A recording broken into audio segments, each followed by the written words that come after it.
Video ini gua buat teman-teman semua yang masih di umur 20 tahun ke bawah, buat kalian itu nggak ngelakuin apa yang sama gua lakuin. Dan di sini gua akan sharing kira-kira apa aja yang udah gua dapetin di umur 20 tahun selama ini ya berpetualang lah, nyoba-nyoba hal baru. Yang pertama itu, sesuatu semakin ditakutin semakin mudah mencelakai kita. Dan hal ini gua rasain ketika gue tuh suka nyoba dan gue takut gagal di situ. Ketika gue punya sesuatu, gue takut rusak, takut kehilangan. Akhirnya, ya beneran, gue ngerasa kehilangan, gue ngerasa kecewa, bahkan gue ngerasa gagal. Jadi alangkah baiknya kalau misalnya kita lagi ngejalanin sesuatu, itu jangan terlalu ditakutin. Yakinin aja kalau misalnya semua baik-baik aja. Makanya nanti semua bakal baik-baik aja. Dan itu yang pengen gue sampaikan ke kalian yang pertama. Semua akan berlalu. Jadi kalau misalnya sekarang lo yang lagi nonton video ini tuh lagi sedih, lagi overthinking, abis diputusin, harus ngebantu orang tua, lagi banyak masalah, coba deh yakin kalau misalnya itu semua berlalu. Bahkan masalah lo yang sekarang lo rasain, kan itu nggak selamanya sih kayak lo dari kecil atau bahkan bertahun-tahun atau berlarut-larut. Pasti pernah lah lo juga nyicipin masa bahagia, masa serunya. Jadi jangan terlalu berlarut-larut kalau misalnya sedih. Yakin aja kalau misalnya semua itu pasti berlalu. Entah itu kesenangan, kesedihan, kekayaan, kemiskinan, semua pasti berlalu. Yang ketiga, orang yang suka sama kita nggak akan mau tahu kebencian kita. Dan orang yang benci kita nggak akan mau tahu kebaikan kita. Sebenarnya ini salah satu kalimat salah satu sahabat Nabi ya. Tapi gue setuju banget karena selama ini ya kita harusnya jadi diri kita sendiri, ngejalanin apa yang sekiranya ngebuat kita itu nyaman.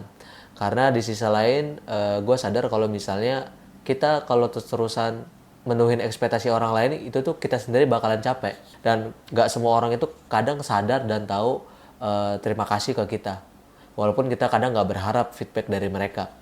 Makanya apalagi kalian ya di umur-umur sekolah itu kan masa-masa banget tuh, kayak kita charper, kita nyoba haus validasi. Coba dikurangin deh, karena kesalahan gue yaitu gue selalu pengen ngebuat orang ketawa, ngebuat orang itu bahagia. Tapi nyatanya ya kadang kesedihan itu yang lebih muncul lebih awal ke diri gue. Karena itu tadi, padahal kan orang yang suka sama kita itu sebenarnya nggak akan mau tahu kebencian kita.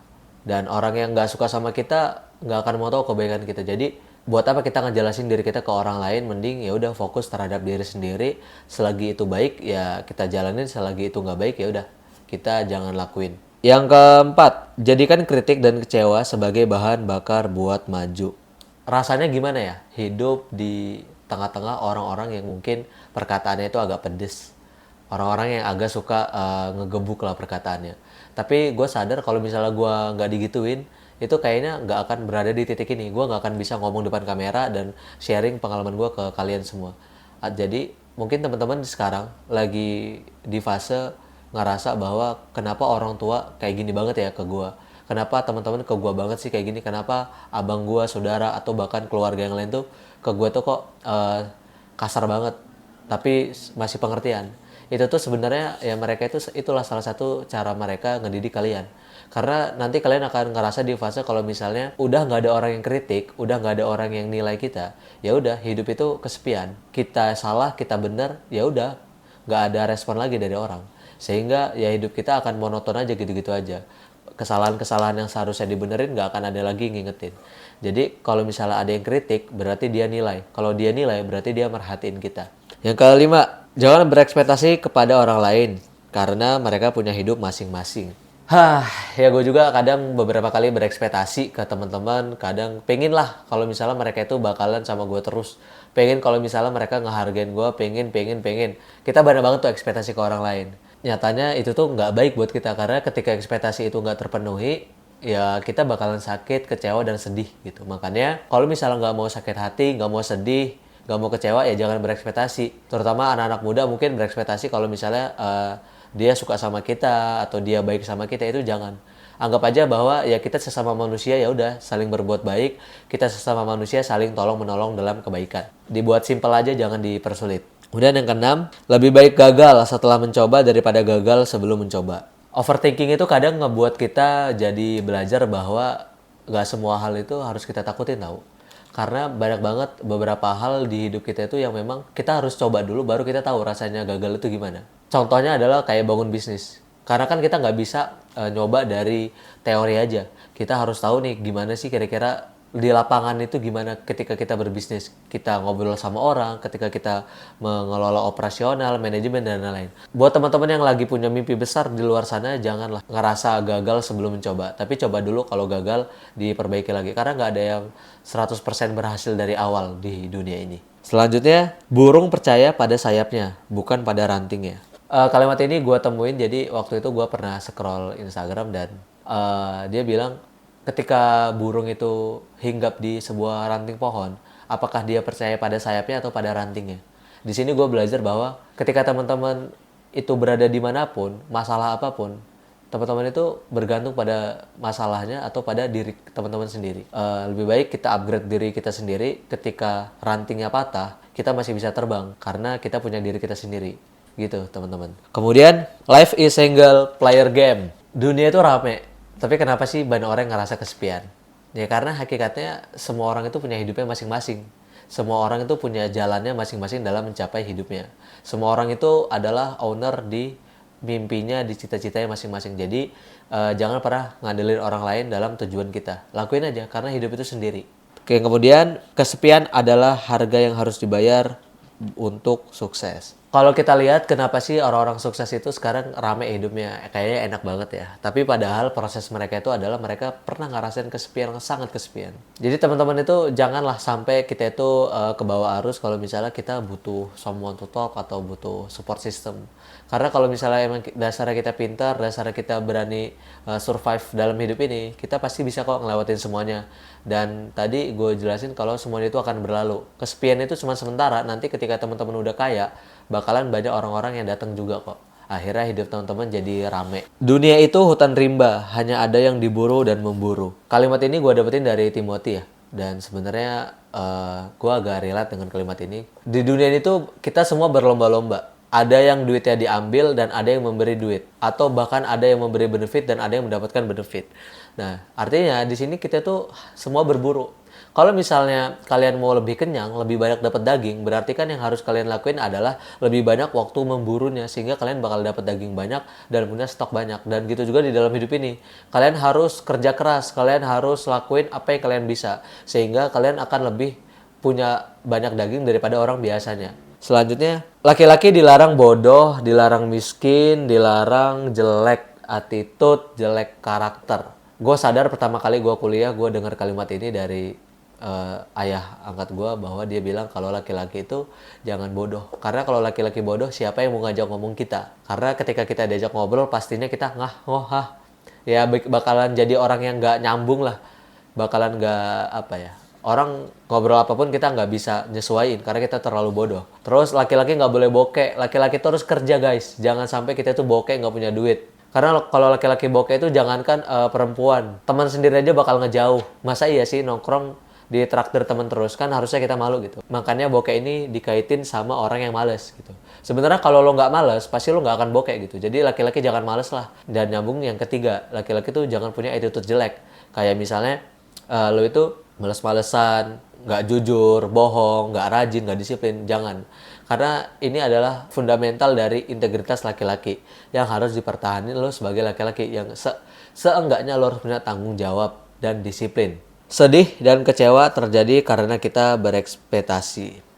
Tadi gue udah jelasin ya, tapi ini mungkin hampir sama, gue jelasin lagi. Dalam hidup gue selama 20 tahun, gue merasa sedih dan kecewa karena gue berekspektasi. Gue berekspektasi ketika gue ngasih orang lain sesuatu, mengharap feedback. Ketika gue begini, begitu, gue berharap orang-orang suka sama gue, tapi nyatanya enggak. Dan di situ gue ngerasa kecewa sama orang itu, gue sedih sama orang itu.